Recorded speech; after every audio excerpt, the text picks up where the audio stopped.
Black licorice is not most people's favorite candy. So that's why I got the black licorice ice cream, just to see what happens.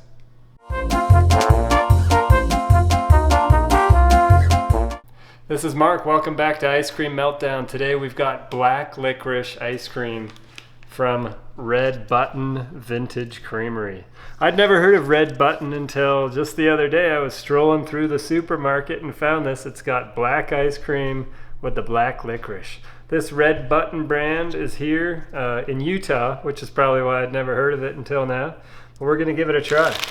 But before I actually dig in to the black licorice ice cream, I'm gonna try a black licorice Twizzlers, because at least on the package there, those look like black licorice Twizzlers. So I wanna see how this tastes.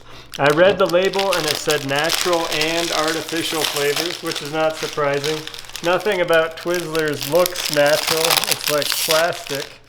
So I hope these are okay. Otherwise we're gonna have a ton of black licorice leftovers, which no one's gonna eat, and I don't like to be that wasteful. So let's take a bite of the black licorice Twizzlers.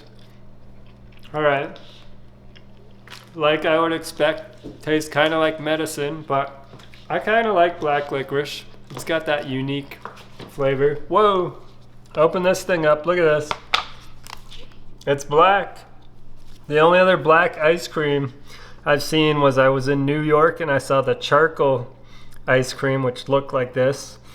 So here's a black licorice ice cream. Let's see what it's like. You scoop in.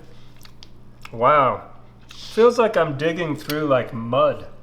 Like, I mean, it just looks like that and it's soft. Well, let's take our bite.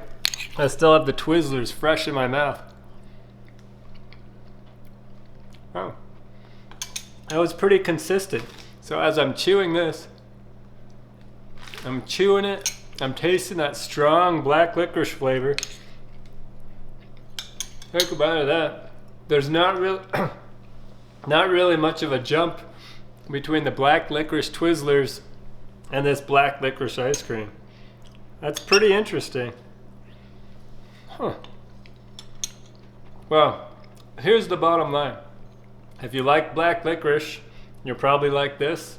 If you don't like black licorice, you probably won't like this. It's one of those dividing things, like people love it or they hate it, but I think more people hate it. But I will definitely eat this. So as a quick Mark score, for the money, this was a decent price. It was around $5, but it's a pretty big container here. It's got 1.75 quarts in it, so it's a decent price. Let's give it like a 7. The aftertaste, it's not too strong. It's pretty subtle. I actually like it. So if you like black licorice, you'd probably give it like a 7. If you don't like black licorice, you'd probably give it like a 2, because you either like the flavor or you don't. And then the richness, it's not too rich, it's kind of medium, maybe like a 7. I'll go with a 6 with the richness. And then the creaminess, it's nice and creamy. I mean, this Red Button brand, they did a good job at that. And take one more little scoop. It really looks like I'm scooping into like mud or some sort of weird dark clay or something like that. Doesn't seem like I'm eating ice cream, but so the creaminess, I'll give it an 8. So this is Mark from Ice Cream Meltdown, and this is the black licorice flavor from Red Button. Tastes just like the Twizzlers. The Twizzlers is probably a little bit stronger flavor. This is a little more subtle, which is probably a good thing. So thanks for joining. Please subscribe if you haven't already. I love hearing from you. So tell me what else you'd like me to try in the comments, and leave me a thumbs up if you like this video. Thanks, and we'll see you next time.